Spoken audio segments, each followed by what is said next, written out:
সাম্প্রতিক যে রাজনৈতিক পরিস্থিতি, সেই পরিস্থিতি কি শ্রমিক আন্দোলনের ক্ষেত্রে কোনো বিরূপ প্রভাব ফেলছে বা কোনো রকম সমস্যার সম্মুখীন হতে হচ্ছে এই ধরনের রাজনৈতিক পরিস্থিতির মধ্যে আন্দোলন এগিয়ে নিয়ে যাওয়ার ক্ষেত্রে? বাস্তবে শাসক শ্রেণী, সে কেন্দ্র হোক রাজ্য হোক, তারা আন্দোলনকে ভয় পায়।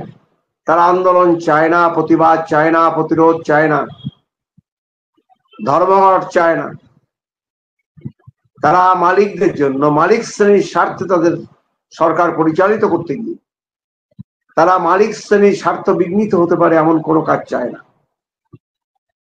তাই আন্দোলনের সামনে সবসময় কিছু প্রশ্ন আসবে, বাধা আসবে, আমরা জানি।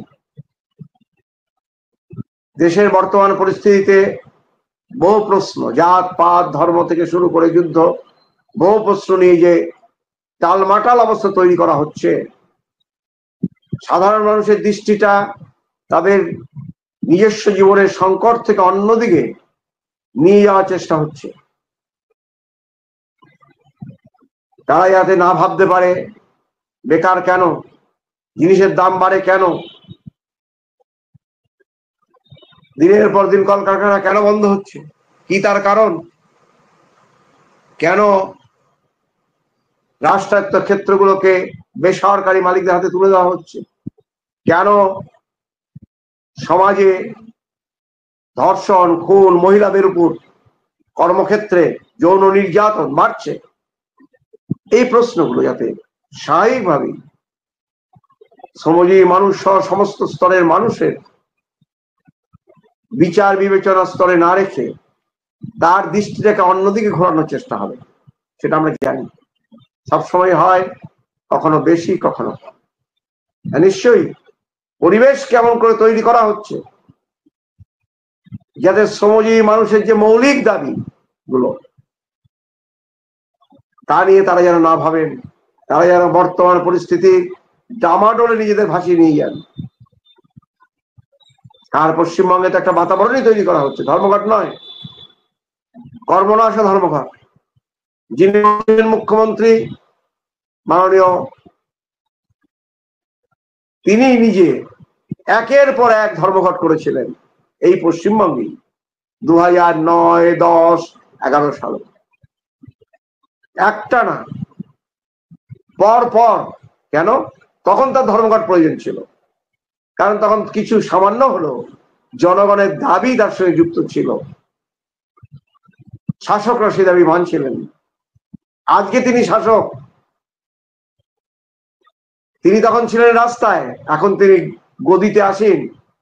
রাস্তায় থেকে তিনি গদির বিরুদ্ধে লড়েছিলেন, আজকে গদিতে আসীন হয়ে রাস্তায় যারা লড়াই করছে ন্যায়ের জন্য, তাদের শোষণ, বঞ্চনা, অত্যাচারের বিরুদ্ধে, তার বিরুদ্ধে তিনি কথা বলছেন, কারণ তিনি দায়বদ্ধ মালিকদের কাছে। কেন্দ্রের সরকার, বিজেপি সরকারও তার বিভিন্ন রাজ্যে রাজ্যে এবং কেন্দ্রের সর্বত্র ধর্মঘটের বিরুদ্ধে প্রচার করবে। আমরা জানি কত ক্ষতি হয় ধর্মঘটের, দেখানো হবে। একটা সময় যখন পশ্চিমবঙ্গে প্রচুর ধর্মঘট হতো, তখন পশ্চিমবঙ্গে কলকারখানা ছিল আরো অনেক বেশি, প্রোডাকশন হতো অনেক বেশি। মালিকরা বলার চেষ্টা করতো ধর্মঘটের জন্য পশ্চিমবঙ্গে শিল্প রাখা যায় না। আর আজ ধর্মঘট নেই প্রায়, শিল্প কোথায়? তাহলে ধর্মঘটের সঙ্গে শিল্প থাকা না থাকা এটা কি যুক্ত? কারণ ধর্মঘট নেই। বাস্তবে মালিকরা এরকম মিথ্যা বহু জিনিস গল্প করে প্রচার করার চেষ্টা করে, যা যুক্তিসম্মত নয়, যুক্তিপূর্ণ নয়। আমরা তার বিরুদ্ধে। আমরা জানি কাজটা কঠিন, দিনের পর দিন কাজ কঠিন হচ্ছে। মানুষকে লড়াই সংগ্রাম ভুলিয়ে দেওয়ার চেষ্টা হচ্ছে, মানুষকে খেলা মেলা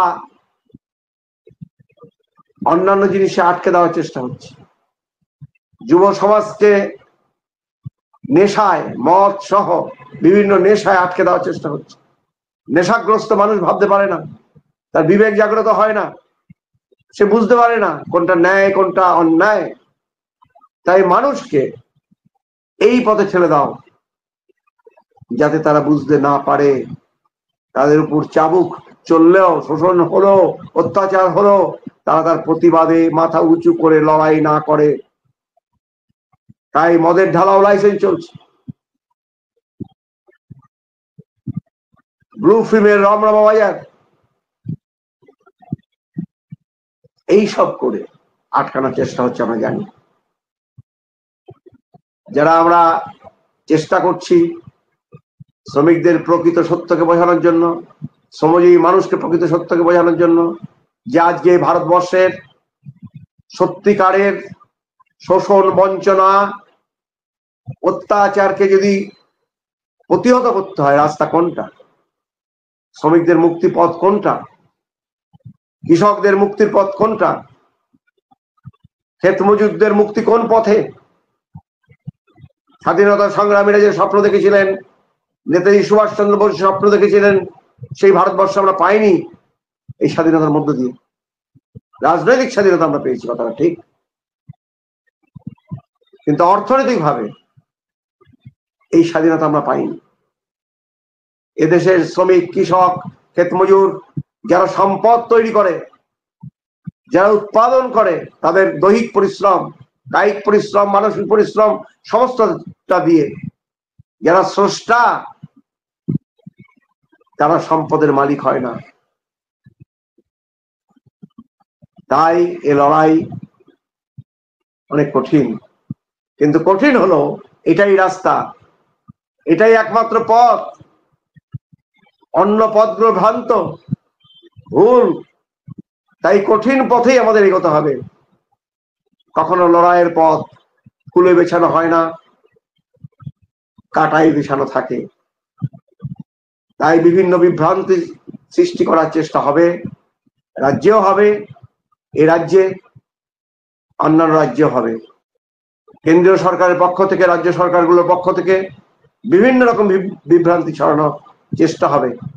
আমরা তাকে প্রতিরোধ করে, তাকে যুক্তির দ্বারা খণ্ডন করে শ্রমিক, কৃষক, সাধারণ মানুষকে সত্য পথ দেখানোর জন্য প্রচেষ্টায় রত। আমরা আশা করব আপনাদের মাধ্যমে এই বার্তাটা সমস্ত স্তরের মানুষের কাছে যাবে, কেন ধর্মঘট প্রয়োজন। এই ধর্মঘট শ্রমিকদের, কৃষকদের, ক্ষেত মজুরদের, শ্রমজীবী মানুষকে সংগঠিত করতে সাহায্য করে।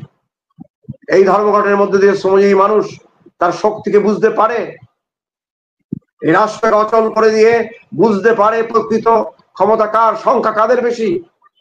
ওরা কোটি কয়েক মানুষ, মালিকরা যারা রাষ্ট্র পরিচালনা করছেন, যাদের স্বার্থে রাষ্ট্র পরিচালিত হচ্ছে, তাদের সংখ্যা নগণ্য।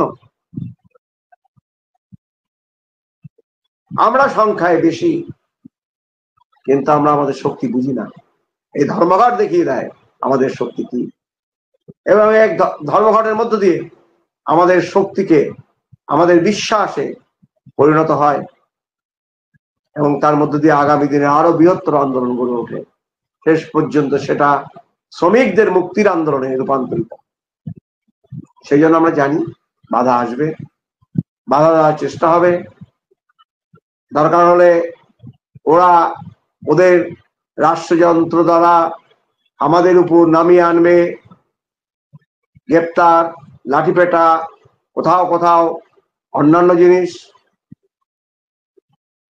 কিন্তু এই আন্দোলন ওরা থামাতে পারবে।